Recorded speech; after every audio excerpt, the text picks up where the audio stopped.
My name is Fei Su, Senior Researcher at SIPRI's China and Asia Security Program, and I will be moderating today's discussion. I'm very honored to have three distinguished experts to join us for the next hour. Dr. Eunjung Lim, professor from the Division of International Studies at Kongju National University. Dr. John Delury, non-resident senior fellow at the Asia Society and visiting research fellow at Ewha Women University. Dr. T.T. Yeresta, senior researcher at SIPRI's Weapons of Mass Destruction program. And before we start, just to provide some background, this webinar is part of a project funded by the Korean Foundation focusing on nuclear risk reduction and regional security in the Korean Peninsula and the lessons from past confidence building efforts. And the aim of this project is to explore possibilities for resuming and building on previous confidence building efforts in the Korean Peninsula based on the principle of peaceful coexistence and sovereignty equality. And as you know, peaceful coexistence also happens to be the guiding principle of current South Korean government's policy towards the DPRK. And today's webinar, we aim to assess the prospects for resuming engagement along the bilateral diplomatic tracks between the DPRK and the ROK, and between the DPRK and the United States. We will also revisit the idea of Northeast Asia regional security dialogue as a way to advance risk reduction and regional stability. We will have three speakers go first with their remarks, and then open the floor for discussion. For the audiences, you are all welcome to join the discussion during the Q&A session. You can type down your questions and reflections in the Q&A box, and please indicate your affiliation at the beginning of your question. And without further ado, I will pass the floor to our first speaker, Professor Eunjung Lim, who will focus on the prospects of the bilateral track between the DPRK and ROK. Eunjung, the floor is yours. Okay, thank you. Good morning to Europe, and good afternoon to Korea, and good evening for myself. I'm doing now. Stays in the west coast of the United States. Again, thank you for having me. I truly appreciate SIPRI's this initiative to engage myself, of course, and my dear co-panelists, Dr. John Delury and TT as well. So I'm looking forward to today's discussion.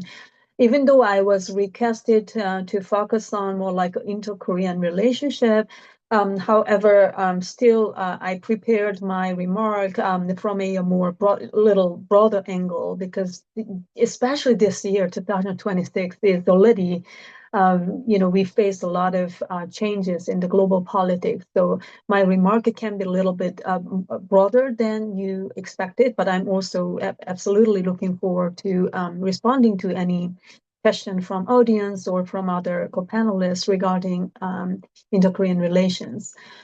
Basically, what I wanted to just highlight at the beginning is these days, again, the Korean Peninsula, the security of the Korean Peninsula is directly related, connected to the European, again, the security as well. Of course, the turning point was, again, the Russia's invasion of Ukraine. Since then, again, the North Korea's involvement in the support of Russia has further just blurred the boundary between the Europe and the Northeast Asia. So now these two regions are very much strategically intertwined.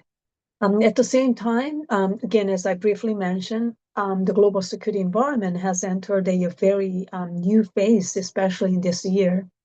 Again, the recent U.S. action have signaled a willingness to directly target political leadership in adversarial states, including the capture of, Nicolas Maduro and the removal of Ayatollah Ali Khamenei in Iran.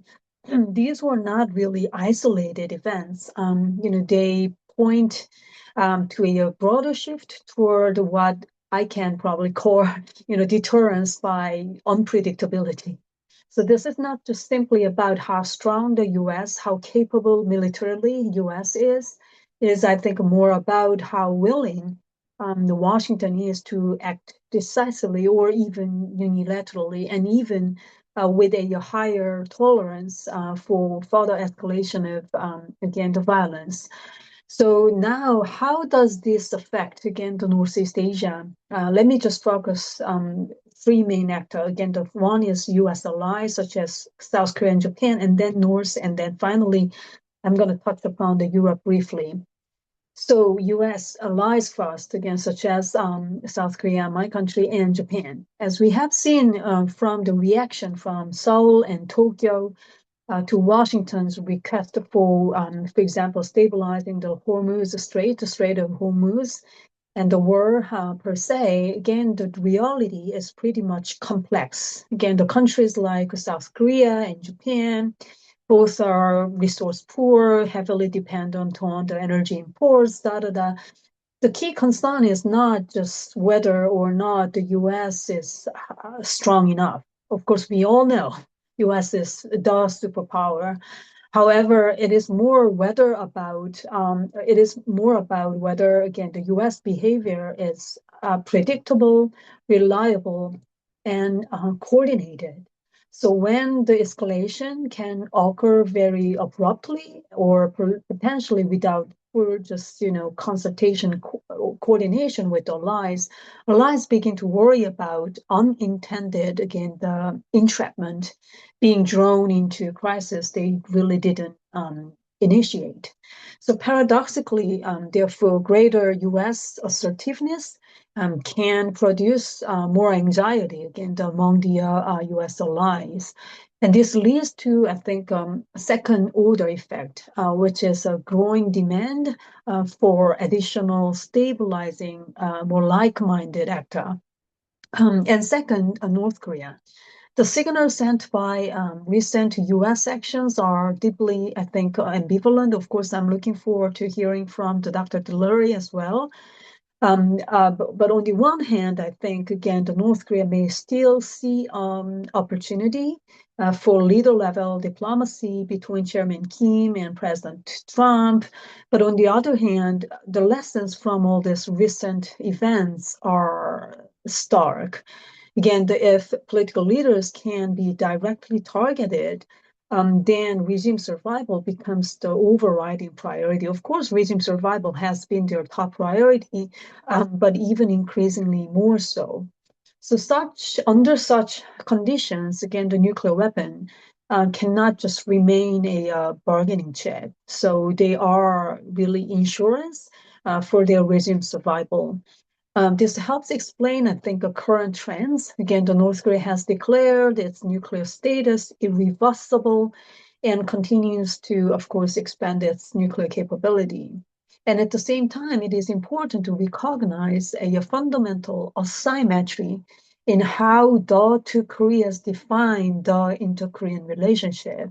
Again, the North Korea has increasingly framed inter-Korean relations as those between just two hostile states, effectively just abandoning the language of national unity, Korea as a one people. But in contrast, the South Korean government under President Lee Jae-myung, as the chair, the Ms. Fang Shu already mentioned, again, our government has emphasized peaceful coexistence on the Korean Peninsula, explicitly stating that it does not seek unification by absorption and does not pursue hostile intent either. But this creates a paradoxical situation. The more one side seeks coexistence, the more, again, the other insists on separation. So third, and Europe. Europe is not, again, a primarily just military actor on the Korean Peninsula, but it is becoming, I think, something else, more like an indispensable political partner or stabilizer. Because the currency system has a kind of structural gap. Again, the U.S. provides, of course, extended deterrence, but it is increasingly unpredictable. China has huge influence, but it is not a just neutral mediator.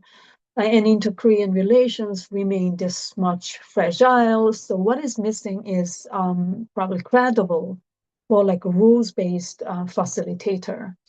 And I think this is precisely where Europe comes in. In fact, this is not just I think, a theoretical argument. Already, we have seen on the April 1st, South Korean Unification Minister Mr. Chung Dong-yang, he proposed to visiting again the European delegation, Parliament delegation, the idea of 2+1 inter-Korean political dialogue in which the European Union could play a mediating role. So I think this proposal is very much meaningful. It reflects a growing recognition in South Korea or Seoul that stability on the Korean Peninsula requires not only just bilateral or U.S.-led diplomacy, but also a broader, more like a rules-based or credible, predictable third party, again, the facilitator. So what are the realistic pathways for? So let me just suggest three quickly as my final remarks. So first, that absolutely as my government pursues, again, the risk reduction must come before, again, the transformation. In current environment, probably a grand, again, the bargain on denuclearization is very unlikely. The immediate priority is preventing any misjudgment, miscalculations that might be more important. So definitely those efforts for the risk reduction is necessary. And secondly, more low-level, low politics cooperation, I think, should reopen. For example, of course, humanitarian assist or like a public health issues, disaster response, especially climate change, really, North Korea is very much vulnerable to any, disaster caused by the climate change, or limited, again, the civilian exchange. Those things can offer more realistic entry points than high-level summits. In addition, as a researcher who is studying energy policy, I would like to highlight, the importance of energy cooperation, clean energy and climate cooperation, again, the renewable energy, energy efficiency technology, or resilience technology. So those things can, I think, provide particularly promising avenue, especially for North Korea-like country, because that really lacks, again, all these technologies and the skills. So third, as the final, again, I want to say just diplomacy, of course, still remains important. It must be layered, probably. It cannot, it does not really necessarily need to be very linear. We should not probably expect a single breakthrough. Instead, progress will come from overlapping processes. Again, inter-Korean engagement should move on. And the U.S.-North Korea dialogue also needs to be, again, pursued at the same time. Any those supportive multilateral framework should be pursued as well. So in this context, again, I think Europe's role can be a big thing, especially together with the South Korea's partnership. So my final remark is, again, on the Korean Peninsula today, again, the stability will not just come from trust, which is unfortunate, but it can come from, I think, of management, how we manage these situations. So reducing, again, the risk, reopening the channels, and preventing any miscalculation or escalation of violence is still very important. So again, in this context, I'm looking forward today's, again, the discussion and the Q&A session as well. Again, thank you for having me. Thank you so much, Eunjung, and thank you so much for lay out these three pathways going forward, and very interesting, especially you emphasize the importance of risk reduction, and also about managing the escalation issues. And I think that's precisely one of the core issues we want to discuss today. With that, I will now give the floor to Dr. John Delury for his remarks, focusing on the prospects of DPRK and the US diplomatic track. John, the floor is yours. Okay, thank you, Faye. And Let me also echo the appreciation of being part of this. I wish I were there in person in Sweden, but this is second best here to be Zooming together. I'm always delighted to have engagements with SIPRI. You guys are doing amazing work on Northeast Asia and the Korean Peninsula. Yeah, my comments, prepared comments, I want to come back to a lot of the key points that Dr. Lim raised, especially about the role of Europe. But my comments will be a little bit more narrowly focused on the Korean Peninsula, and so hopefully they'll complement each other as we move into the discussion. I want to think about, I love the title of our panel, Deadlock, and I want to first reflect on my analysis of why we're in this deadlock, what kind of deadlock we're in, and then how to get out of it. And obviously, the two are interrelated. And before I give my view, I think it's important to recognize a commonly held view, maybe especially in Washington.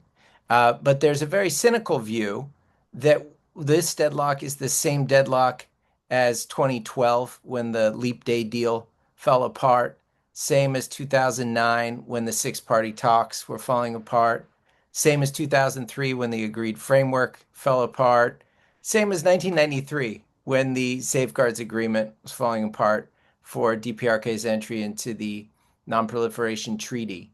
So from this point of view, that what we're describing as a deadlock is almost a mirage created by the Kim regime, uh, pretending to be willing to not develop or to give up its nuclear weapons.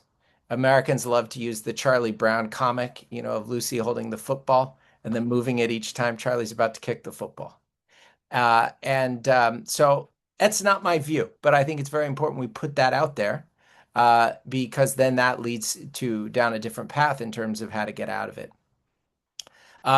In my view, we're in a new deadlock, and I would date it to Hanoi, to the Hanoi summit of February 2019, the No Deal Hanoi, as it's often called, after which Kim Jong-un made a strategic recalculation, the core of which is that he really abandoned all hope of making a deal, a meaningful deal with Washington, with the Americans. And then also we saw he abandoned peaceful reunification with the Republic of Korea.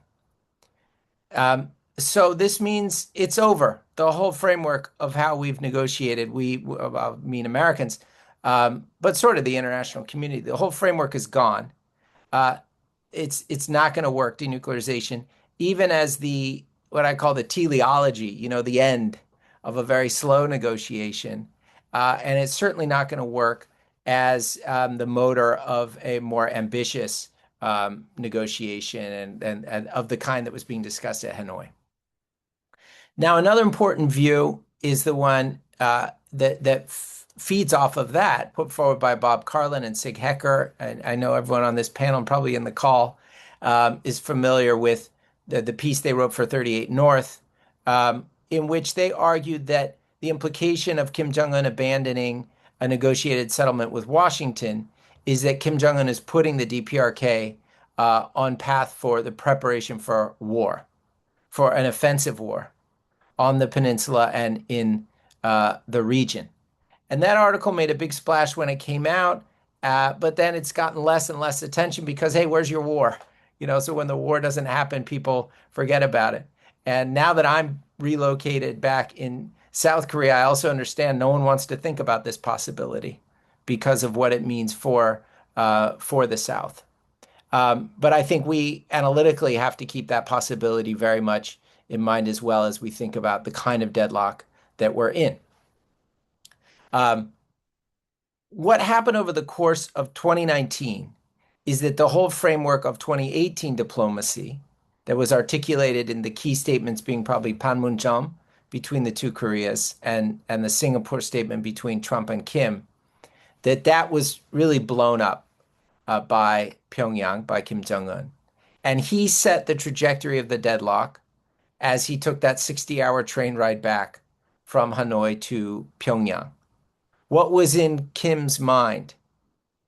What did he take away? I think he took away that Donald Trump, while it was nice he was willing to meet, was incapable of really sealing a deal. that he was ultimately all talk, and that the South Korean president at the time, Moon Jae-in, lost a huge amount of credibility. I think in Kim's eyes, lost all credibility as a mediator, having sort of set up a good deal, closing Yongbyon complex in return for significant sanctions relief. That was the deal that was left on the table of uneaten food in the Hotel Metropole in Hanoi. And I think Kim Jong-un has walked permanently away from that framework.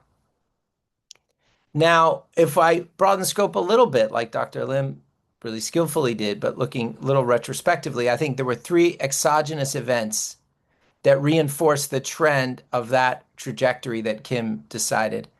COVID, the US withdrawal from Afghanistan, and as mentioned, the Russian invasion of Ukraine. COVID triggered deep isolation, as we all know. Even by North Korean standards, that was intense isolation. And their system proved its resilience. In fact, one of the things that the North Korean system is really good at is surviving in that kind of isolation and duress. I don't want to overemphasize the significance, but I think that from Kim's perspective, the U.S. withdrawal from Afghanistan, the very ugly way in which that happened, like sort of a reenactment of the pullout from Saigon in 1975, was seen as a sign of U.S. retrenchment, that the world's policemen had hit retirement age. And we can debate now, given the Iran war, they would have a slightly different view of that, an adjusted view.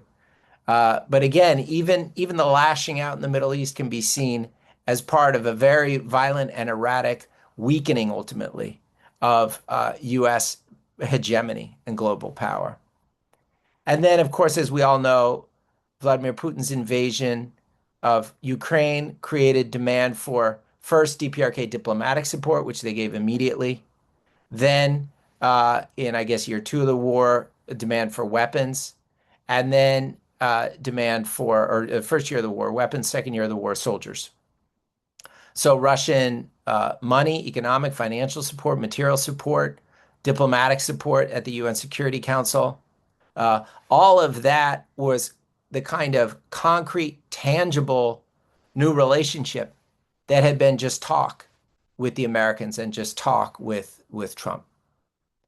And so Kim Jong-un then announces, as Dr. Lim mentioned, the new policy of two hostile states.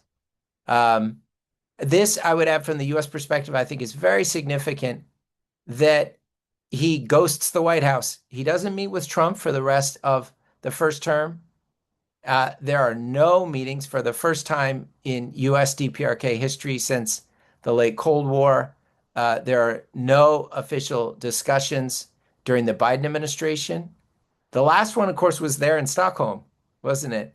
In October 2019. There's been no discussion. And now we're well over a year into the Trump period here in Seoul. I can feel it already. Everyone's saying, oh, when Trump comes to China, will that be the moment of the summit? And we can discuss it, and we should. But I'm struck by the fact that Kim Jong-un has not, in my view, tried to talk with Trump, to meet with Trump. We're now coming up on 7 years of no official dialogue between the United States and the DPRK. And I think that confirms the point about the kind of deadlock that we're in. So in my remaining time, let me switch to how we get out of it. I think at least the people on this call all want to get out of this. We want to break this deadlock, and we want to work toward a better future, a more peaceful and stable future for the Korean Peninsula and for the region and for the world. Right now, in my own mind, I see sort of two paths out of the wilderness, and it's hard to reconcile them. And I'm interested to see the other paths that our group has in mind, and also to think through these two, because in some ways they're diametrically opposed. The first path is deterrence. It's more deterrence, maybe smarter deterrence. And here I'd go back to the Carlin Hecker hypothesis. If they're right, then the United States, Republic of Korea, Japan, maybe the Chinese, who I think don't want a war on their doorstep, To Dr. Lim's point, maybe the Europeans who are struggling enough with global instability and would not want a major conflict in this region on top of the conflicts that we're dealing with. All of us would need to be a lot smarter in signaling to Kim Jong-un that there is no window for war, for offensive war. Now, at the same time that we do that, we would have to make sure Kim Jong-un does not become afraid of a preemptive attack. And that's going to be hard to do, to deter him in a way that reduces risk, to refer to risk reduction. U.S. foreign policy in Trump's second term, the regime change military operations, the regime change war in Iran, whatever may come next in Cuba or Greenland, because what we're seeing now is not the end of it. Those are making it that much harder to carry out this kind of smart deterrence. On the positive side, the deterrence approach is kind of an enhanced version of what the United States has been doing for decades. And those cynics I talked about at the very beginning, they would have no problem with what I'm discussing. It would also feed, I think in an unfortunate way, the military-industrial complex in the United States and also here in South Korea. It wouldn't have to, because smarter deterrence doesn't have to be costlier deterrence. And again, there would be the constraint of not over-deterring so that you scare Kim. But still, we're talking about a hard power approach that, politically speaking, would be an easier sell. And in terms of how people generally think about North Korea and the DPRK, it's going to be easier to convince people to be on board with that approach. It's not my preference, and here I'm coming to my conclusion. The second option, in my view, is to break the deadlock through a return to dialogue, negotiation, normalization, starting with U.S. DPRK normalization, meaning embassies in capitals without preconditions. Maybe Dr. Lim can talk about what normalization would mean between two non-hostile Korean states. Reconciliation, which we can understand what that means, especially in both a U.S. DPRK and a two Koreas context. And exchanges, person-to-person exchanges, economic exchanges, which means getting rid of the sanctions regime. This is all very tall order stuff. And just wait, because there's a very big, very painful pill to swallow if I think we're serious about pursuing this path, which is breaking the deadlock by returning to dialogue requires abandoning the demand for the DPRK to denuclearize. I think ultimately we're talking about how to recognize its status as a nuclear weapon state. Now, if there are any diplomats listening, they're not happy. I tried this argument on many diplomats here in Seoul, and they have very good reason. They're very good objections to this path. But if we start from the deadlock on the peninsula, and if we're serious about opening up dialogue with Kim Jong-un, I think that's what we're talking about. I don't think there's any going back to Hanoi. I think that ship has sailed. And so working out a non-hostile relationship with Pyongyang will have to be done on the basis of accepting their nuclear weapons, rather than leveraging carrots and sticks toward the end of convincing them or compelling them to get rid of their nuclear weapons. So hopefully that's enough from my end to contribute to the discussion, and I'm really looking forward to learning from everyone else involved. So thank you, Faye. Thank you, John. And I really like your framing to talk about what is the deadlock and why we're here and how to get rid of it.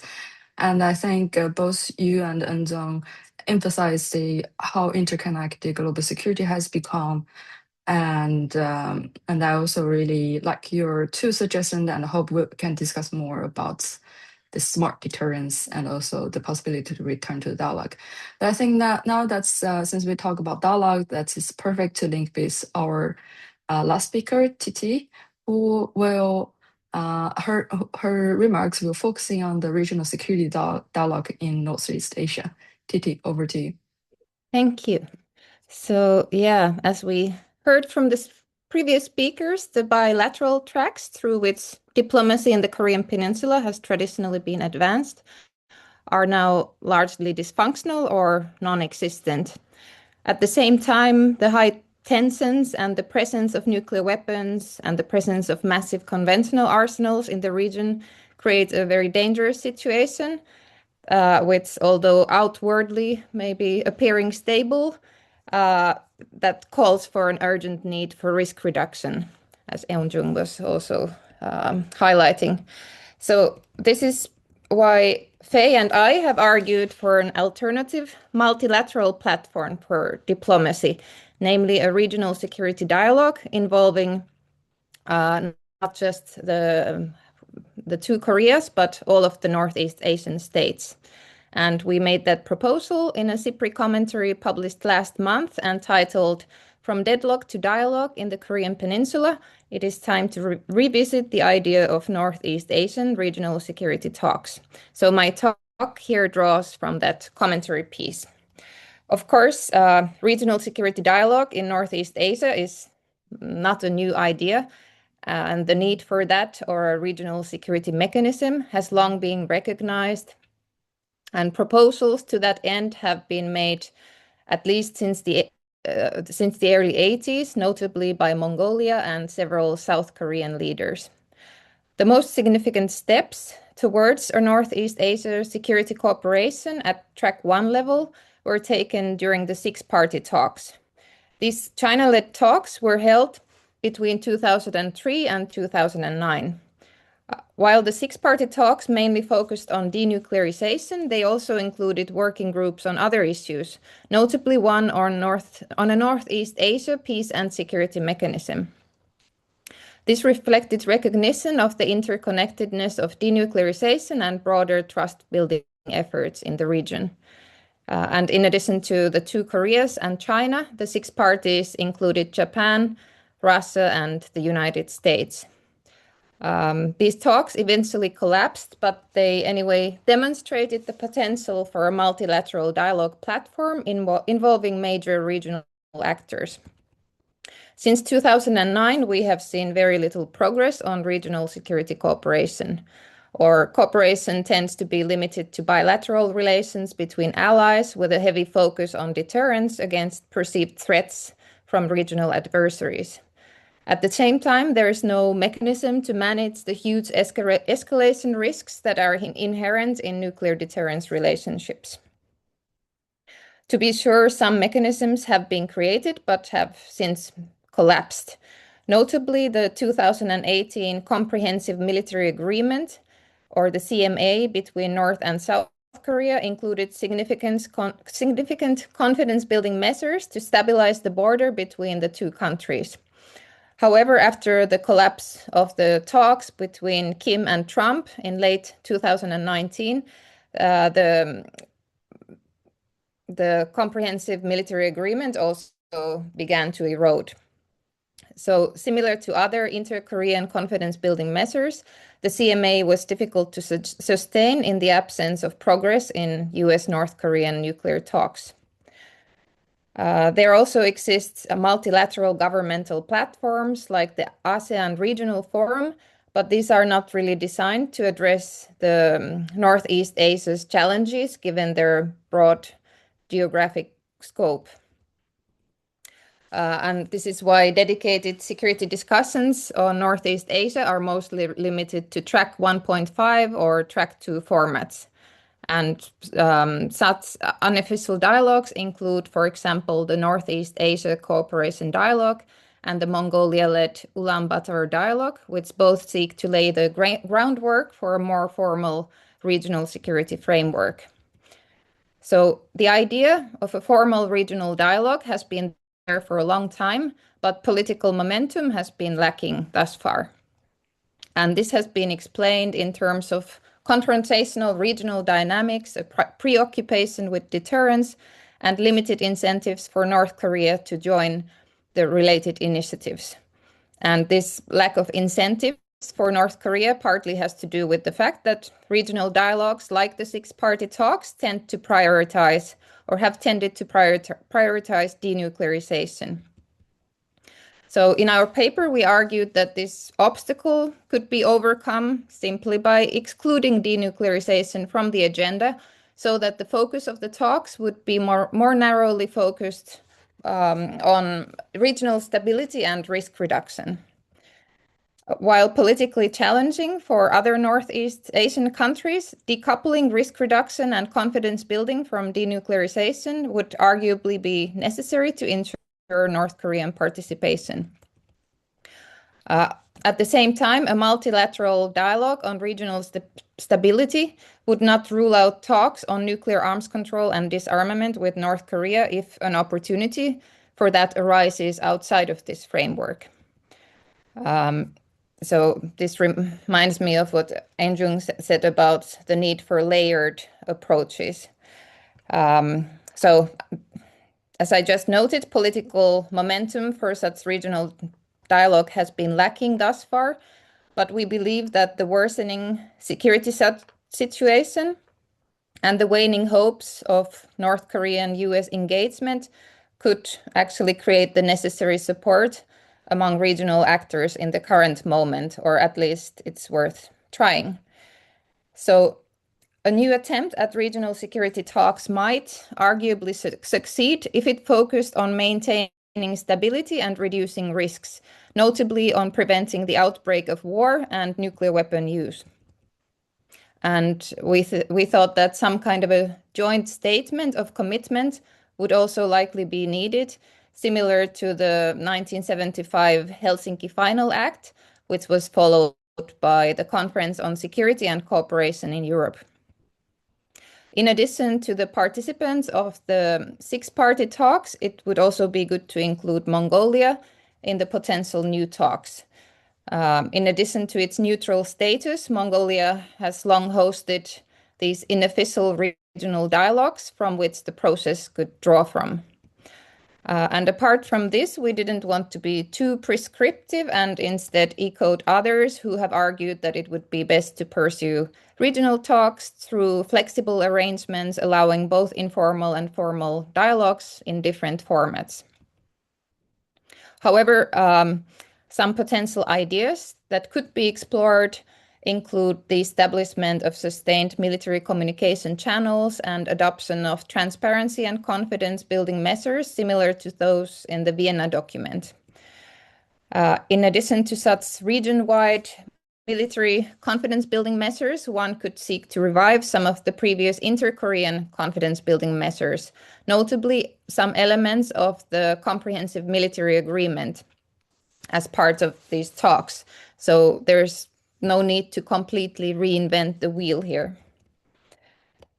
So to conclude and summarize, the key value of the proposed regional stability dialogue or regional security dialogue lies in its potential to set aside the seemingly irreconcilable issue of denuclearization. As such, the dialogue could help to facilitate and sustain inter-Korean reconciliation and risk reduction, even in the continued absence of progress in bilateral diplomatic tracks. Other regional states have a growing stake in averting further deterioration of the situation in the Korean Peninsula, which is also affecting their security. They could also use this framework to manage their respective adversarial relations. In addition, the talks could be used to facilitate nuclear risk reduction if the region's nuclear-armed states would like to use the platform for that purpose, for example, by pursuing doctrinal dialogue or by seeking to reinforce the norm against nuclear testing.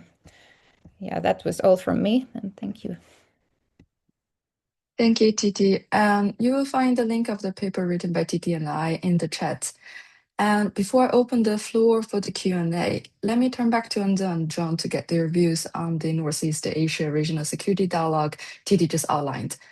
So how do you see its policy relevance today? We see a growing urgency of revisiting this old idea in the current geopolitical dynamics. Would you agree with this? And if so, what in your view would it take to move this from some concept to more practical steps. And for the audience, please feel free ready to write your questions and any reflections you would like to share in the Q&A box, and we will turn to them very shortly. So perhaps we can go with the reverse order. And John, would you like to jump in? Yeah, thank you, Faye. No, thanks, TD, for the presentation. Of course, I've read the commentary. I'm thinking along similar lines. I'll be citing the commentary and whatever else you guys produce. I mean, to your question, Faye, I think 100% it's what's needed. It sort of should have been done a long time ago. And I do think that decoupling, as you say, decoupling North Korean denuclearization from regional security dialogue, that is a huge and important, I would say necessary, it's gonna be a little painful, but necessary first step. The way you've framed it is, I think, more diplomatic than the way I'm framing it, for example, in my talks, and I think that's smart to get the political feasibility and the buy-in and establish it, to essentially bracket the denuclearization question and say, okay, that's not resolved yet. We're putting that over there. This will not get in the way of denuclearization talks. But this is not insisting and not making regional security dialogue contingent upon one particular question in the region, which is North Korea's nuclear weapons. That's just one problem in this region. It's big, but there's a lot of other ones. And the six-party talks, by linking them so intimately, sort of took regional security dialogue down with it when, for various reasons, the progress stopped on the nuclear issue. So I think it's great. I mean, one question that I'm wrestling with, so I'd be curious, TD and Faye, how you're thinking about this, and Dr. Lim, is what's the role of the U.S.? I mean, I fully agree. The six-party talks should have, you could substitute Mongolia. There was no reason why Mongolia was not there. Mongolia, I mean, or if I should say, if we're talking about the region, Mongolia not only should be there, it's very possible they're the host. They're kind of the almost natural logical host of it, and they're doing a lot already with the Ulaanbaatar dialogue to sort of lay groundwork for that. So potentially they're the host, the Brussels of Northeast Asia. They certainly belong there. But does the United States? You know, I find myself making arguments for and against. But that's one maybe slightly provocative question. I mean, the United States is not located in Northeast Asia. So why is it in a regional security dialogue? Well, I have other thoughts, but let me stop there. I want to hear Dr. Lim's reactions. Okay, thank you. Well, who can be really against the regional security dialogue idea? Absolutely, I have been. I'm supportive, and I'm also looking forward to any other, opportunity to bring all these regional members together. The thing is, regardless of my own just hopes or wishful thinking, again, the reality is very much different, and I think again, the war in Ukraine is really the fundamentally the important factor here, because it ultimately really changed North Korea's position in the global security arena. North Korea's, that engagement with its own soldiers, and even, they send the labor to the drone factories or the cyber attacks, or like many other scope. Again, the North and Russia, the two states relationship changed very much, qualitatively changed a lot. What I'm trying to say is that that makes some opportunity for further cooperation between Europe and South Korea, but at the same time, it also reminds us of the fundamental gap too, because again, China, for example, again, of course, the South Korea is also a divided country. internally, and we have different voices internally. But let's take Japan, for example. From Japan's point of view, of course, China is more like a immediate, urgent, more closer challenge. Whereas again, the most European countries feels like China is there and Russia is here, right? So what I'm trying to say is, we still have some gap, perception gap between the Northeast Asian liberal democracies and the European liberal democracy. We have some gaps between the two regions, even though we have some loose consensus on we need to work together as I presented, and we can work together toward a better future. But still, because of geography, again, that we have different calculations.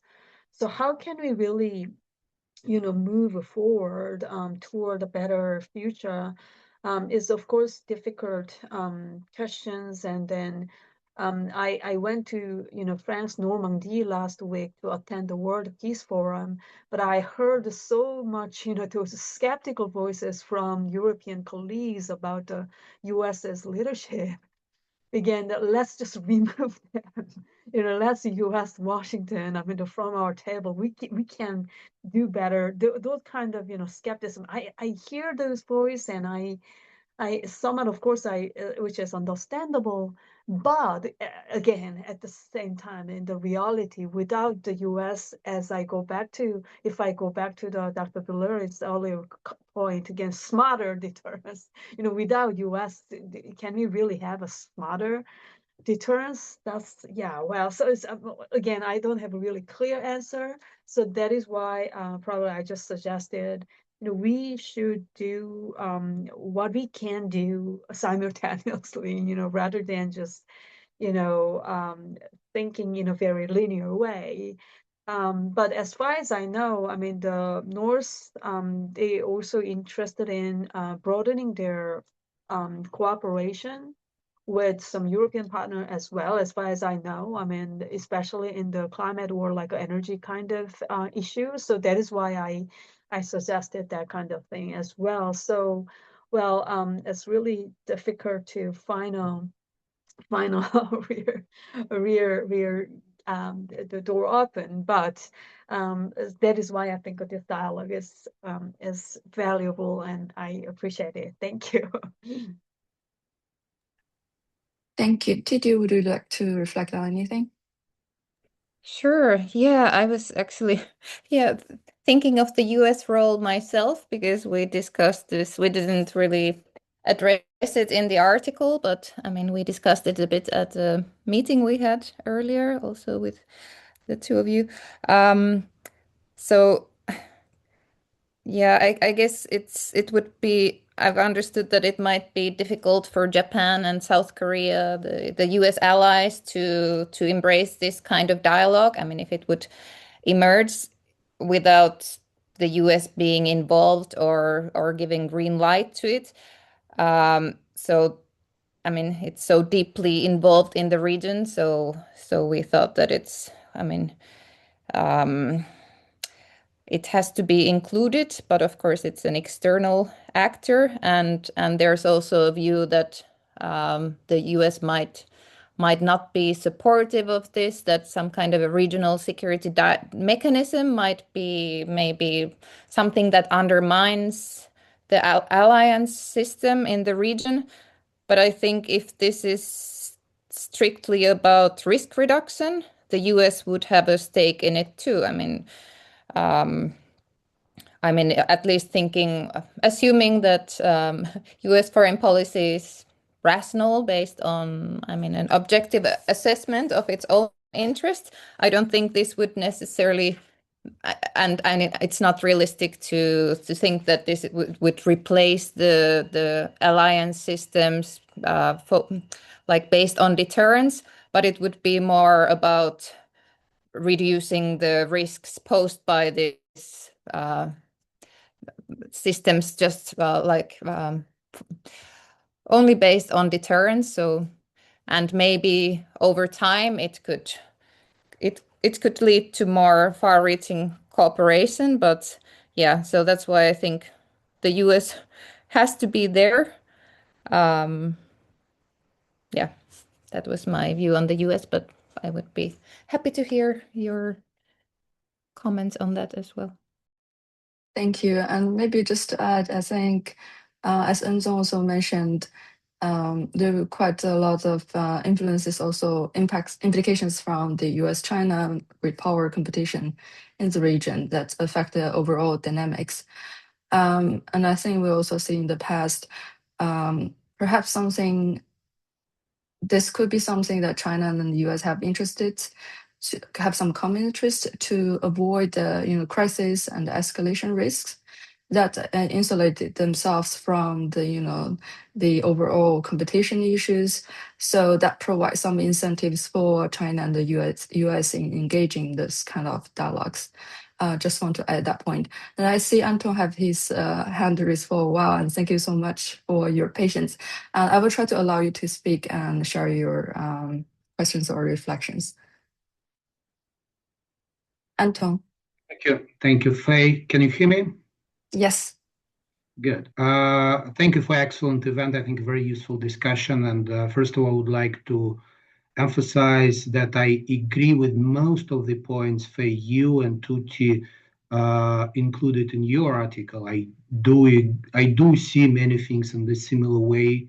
In addition to that, first, I do believe that US should be part of the regional dialogue for the reasons which were just mentioned here, because the security framework for a number of countries in the region, ROK, Japan in first place nowadays, depends heavily on the United States. So if we are serious to develop a workable and efficient framework, US should be on board. This is first. Second, I like the list of topics for the agenda, which Feiyu and Tuti included in your article for this regional dialogue. I would also think about arms control issues. And I think this is the area where track 2 or track 1.5 could also contribute to prepare the ground for possible official dialogue, regional official dialogue. My personal experience that number of countries in the region indicated in the past their interest, for example, in Soviet, US or Russian US arms control experience. And I think think tanks could contribute to expand the knowledge about that experience in the key capitals. I should say in all key capitals in the region. Next, with regard to the role of Europeans, well, I wish Europe could play, as well as other facilitators could play a positive role in this region as well, but I'm personally very skeptical. Just have a look what was the role of Europe on Iran issue. It was negative at the end. It was negative at the end, and Europe is not able to contribute positively on Iran nuclear issue, just make things more complicated. And historically, I don't think Europe is interested to be an active player on the Korean Peninsula because of so many complicated challenges they face, internal, external, in their region. So probably the final couple of final comments I have here. First, I think denuclearization gone. It's not an issue, but it's not because of the Ukrainian crisis, because the DPRK nuclear program started much earlier, and I think it is important when we think about regional dialogue or framework for regional dialogue to keep in mind the root causes for DPRK nuclear program, and I don't think we discussed those issues a lot during our session. And I think this is key if we are really interested to engage DPRK into the dialogue, in the regional dialogue, on very important issues which were specified as part of this discussion. And the final point, again, I think, and I would like to repeat it, that think tanks could contribute, and SIPRI was active on related issues in the past. There were some other European think tanks and non-European think tanks were active. And I do believe that those efforts should be continued to try to prepare the ground for official dialogue. In the past, I think sometimes it worked well, and I don't think we should give it up.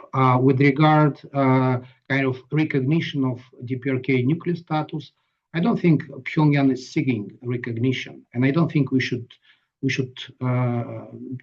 be too much focused on that. The reality on the ground, DPRK has dozens of nuclear warheads. I think full stop, and we should try to develop the framework for dialogue, bilateral or multilateral, keeping it in mind. And that's it. I don't think we should spend, to be frank, too much time to debate whether we should recognize DPRK as a nuclear armed state or not. Thank you. And again, congratulations, Faye, to you and Tuti to you for an excellent paper. As I mentioned, I shared and support most of the points you made. Thank you, Anton. Before you mute yourself, could you identify yourself to our audiences? Sure, I'm Anton Chlopkov. I'm director of the Center for Energy and Security Studies, based in Moscow. Thank you so much. Eunjung, John, and Tuti, anything you would like to reflect on Anton's point? Sure. Well, should I? Or you start, Anne. Well, again, thank you for that comments. This arms control issue is another like a very super complicated issue because, it's all about kind of balance issue. Because in the era of Cold War, Soviet, US, both, two party had a somewhat kind of balance. Again, both had a similar quantity of the nuclear warhead. But China's nuclear number of the new Chinese nuclear warhead is still rising, of course. But the thing is, it's only like just 1/10 of the American stockpile, or like a Russian stockpile. So there is no really balance yet. And North, we don't know exactly how many, but it's even 100. So there is no balance either. So. Of course, I also do think we need to learn from the history and what really made the mechanism to bring the parties together. But at the same time, I see the realistic difficulty again when we are trying to have a really arms control like negotiations or dialogue in the region. Very briefly, another point is, again, this recognizing North as a nuclear armed state is, NPT is still in a trouble, of course, and is sadly is crumbling down already, but it's gonna be really it will collapse. It will collapse if really we accept again the recognized North as the nuclear armed state officially or legally. No, I can't again be supportive for that idea, even though it can be a realistic suggestion. So that's again my final comments. And I saw some questions in the Q&A parts, but I think my earlier comments are somewhat relevant to that question. So my answers will remain almost similar with my earlier comments. Thank you for the question. Thank you. Tuti? Sure. Thank you, Anton, for your comments. Much appreciated. And an arms control, I think that would be logical continuation of the process. I mean, if there would be this regional dialogue focused first on risk reduction, maybe with time, over time, you could get to talking about arms control. But yeah, we were quite cautious with our suggestions because I think at this point, arms control might be viewed as threatening by some in the region, and maybe, I mean, there's some military. I mean, even if you talk about conventional arms control, I mean, we already kind of agreed that the nuclear issue, or we proposed that the nuclear issue would be put aside, but when you look at the conventional arsenals, there's no parity really, so it might be, But I agree that it would be something that we could already be or should be thinking about. How could that work in practice? And then, yeah, I mean, I share your skepticism about the European role as representing the rules-based international order especially after the statements of the E3 on Iran. That doesn't necessarily mean that they couldn't play a more constructive role in Northeast Asia, but really, yeah, I'm also a bit skeptical. And about recognizing North Korea's status as a nuclear weapon state, I think it really depends how you view nuclear weapons yourself. I mean, if you think that they are a source of prestige and a special status, then you don't want to grant them that recognition. But there are also facts. I mean, they are nuclear armed states, just like any other nuclear armed state. And if you don't think there's anything positive about that kind of, or prestigious about that status, and I mean, there are many people in the world, including those that are part of the Treaty on the Prohibition of Nuclear Weapons, that's something to be ashamed of. It's like a source of stigma when you rely on nuclear weapons for your security. Then I mean, from that perspective, I don't see it as a problem. And I mean, we need to recognize the reality. Of course, if you would, I mean, of course, accepting North Korea, I mean, you talked about the NPT. I mean, if it would mean accepting North Korea as a nuclear armed member of the NPT, that might be difficult for the NPT. But I think that's already a reality. And the NPT, that North Korea has nuclear weapons and the NPT still stands. I would see the war against Iran as a bigger problem for the NPT, but that's another discussion. Thank you. Before maybe I give opportunity for John also to address some of the issues, just to read the questions from the Q&A box. And I think some of the points already addressed during our discussion. It's from Yin Li, project associate of HD Center China program. And the question is about basically how can multilateral Northeast Asia security dialogues realistically break the DPRK deadlock while managing, U.S.-China rivalry and maintaining meaningful deterrence for the allies.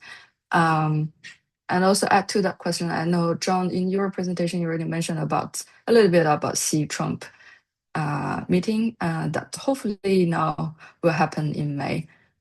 So maybe a little bit more your perspective and your inspection when it's come to the discussion where there's anything that will be related to Korean Peninsula you will anticipate, and if so, what could be the focus of that? And we really see also the Chinese foreign minister Wang Yi was also in Pyongyang last week. So we'd like to hear a little bit more views from you. Thank you. Sure. Okay. Thanks, Faye. Yeah. So one quick comment on the question of recognizing, accepting. Obviously, those are two different concepts. DPRK as a nuclear weapons state.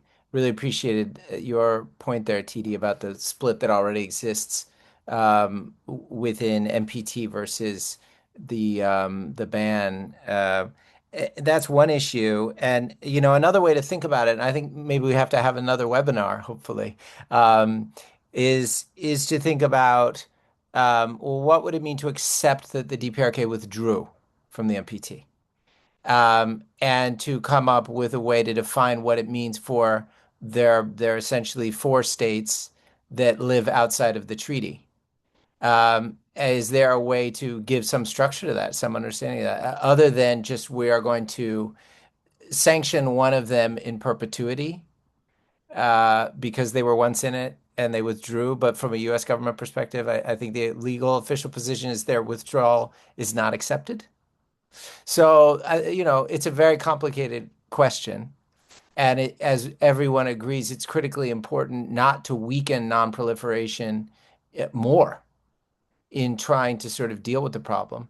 But when you look at it from a Korean Peninsula perspective, if we're talking about the deadlock being about the nuclear issue, I think we have to talk about it more and think about it more. Maybe there's no way to come up with something better than what we have. But again, hopefully another session. Another thing that occurs to me reflecting on our conversation is, I think in a way, the genius of what you guys are proposing with the regional security dialogue, and that we need to understand what's so different about it and the six-party talks is it's not a negotiation. I mean, it can support various negotiations that are happening as a group or among parties, but it's not a negotiating process. It's in my understanding of what you're suggesting, it wouldn't be like an arms control negotiation process. It's a regular dialogue. It's creating the habit of dialogue. It's creating the excuse to talk at a certain level and in the meetings before and afterward, so that you don't have to come up with an excuse. Now, particularly for North Korea, that'd be really helpful because it's impossible for the last, 7 years, Americans and South Korean government officials can't even get in a room with North Koreans. And maybe some DPRK officials who would actually not mind having a conversation can't get in the room. So it's not issue specific. And you guys tell me if I'm wrong. I think that's what's so important about it. And as the world changes right now, if this dialogue existed, a lot of it would be talking about Iran. If it existed and met last year or the year before, a lot of it would be about Ukraine. It would still be about Ukraine now. It'll still be about probably Iran next year, along with other issues. But it's about getting the region to think together and to have a regular dialogue that they know is going to be there and that they can discuss. So I think that that's very important to separate it from specific issues and negotiations. And then lastly, since you asked, Faye, it's been fun for all of us who especially love the DPRK PRC connection to try to do some tea leaf reading on Wang Yi's visit. It's tough to know as always, and you don't want to draw too strong conclusions. I hesitate to overread it in light of the timing of Trump coming to the region. Again, here in Seoul, there's huge amount of speculation, hope, or dread, depending on where you come from, that somehow Kim would, meet with Trump, and of course that happened in the APEC in the fall. But I hesitate to overread it in light of that anticipated event coming up. But he obviously had extended discussions with former Mr. Che, and then met with Kim Jong-un, which was Chairman Kim, which is significant. And, they had a almost one-on-one meeting. It's very interesting. And so it'd be a little surprising if it didn't come up. And the way I would probably, again, speculatively interpret it is, among other things, maybe not the principal reason for the trip, but Wang Yi got a read on where Kim is and where the DPRK is right now, vis-a-vis talking to Trump, vis-a-vis the relationship with the United States, so that when it comes up somewhere in the agenda, maybe not too high, but somewhere in the agenda of the U.S.-China summit, which is a very full agenda of a lot of stuff, Xi Jinping has fresh talking points. I mean, it makes sense from just a Chinese diplomatic perspective that they can when we talked to Kim Jong-un last month, here's what we heard and here's our read. So it could be something as simple as that. There could be more to it. Thank you. Thank you so much. I think we have 5 minutes left. Maybe just a quick question, because Iran came up quite a lot in our discussion. So in your view, what lessons North Korea is drawing from Trump's Iran policy? So quickly, if we can share some reflection on that, we would appreciate it. Titi, would you like to go first? Sure. I mean, that's something we also commented a bit in our article. I mean, like John said, the damage was already done at the Hanoi summit, but I think how Trump has, how the U.S. policy has been now towards Iran. They have now attacked the country twice during negotiations. And especially the last time, I mean, in June, there was maybe some unclarities about whether the Israelis and the US were coordinated, because it was Israel who started the 12-day war during the Iran-US nuclear talks. But now it was clearly the US. It was very coordinated in February, right after, I mean, they were supposed to meet the next week, the Iranian and US delegations, right after Iran made actually a huge nuclear concession by with the mediator saying in US news that Iran would renounce stockpiling of enriched uranium. So it was clear that the US was not negotiating in good faith with Iran. And like Eunjung mentioned, I mean, they've killed the Iranian leader, the supreme leader, other leadership figures. I mean, this is all playing into North Korean concerns about US imposed regime change, which in my view was the reason why they decided to get nuclear weapons in the first place. I mean, it's not a coincidence that North Korea declared its withdrawal from the NPT in the early 2003 when the US was preparing to attack Iraq. So, I mean, if anything, this has confirmed the importance of holding on to nuclear weapons from the North Korean perspective, but also, I mean, even if they would discuss more limited goals like arms control, like Trump last time was aiming for a freeze so that North Korea wouldn't expand its nuclear arsenal, I think that might also be difficult because if to the insofar as North Korea is concerned about a preemptive strike that is at least theoretically possible, even when North Korea has a nuclear or small nuclear arsenal, then from that perspective, it has to, I mean, based on that logic, which is also, I mean, logic to which many nuclear weapon states, others subscribe, it needs to expand its arsenal, to diversify it, so it will be harder for the adversary to conduct a preemptive or preventive strike. So even to get to a freeze, you need consistency and confidence building measures that I don't know if the Trump administration is able to provide. Thank you. John? Yeah, really quickly, I think from, DPRK perspective, you can sort of see it in opposite ways. One is, the proclivity to use military force is much stronger now, obviously, in Trump 2 than Trump 1, and sort of openly embracing regime change, using surprise, covert operations. TD makes a great point about killing negotiators, killing your counterparts, even while negotiations could be ongoing, and the lack of strategic planning, a militarist foreign policy without a really thorough plan for, this is not new to US foreign policy, but still there's a level of impulsivity that I think everyone can see, including Kim Jong-un, and that has to factor in their calculations of sort of how to manage this. On the flip side, just two quick points. One, this is maybe the new American quagmire back in the Middle East. And so the pulling out from Indo-Pacific commitments to the Indo-Pacific, including things that DPRK doesn't like that are threatening to North Korea. So it can also sort of give you some room potentially and take some of the pressure off. And finally, I'm struck a lot being here by the difference between Israel and South Korea.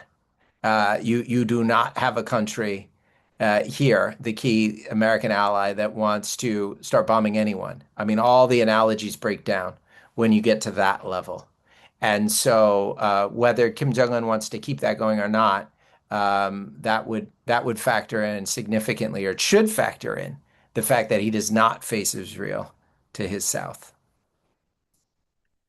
Thank you. And last, Eunjung. Oh, I think John already mentioned what I was trying to say. We are not Israel, and we can't be like that. So, which is in a good way, I think. And North already knows that too.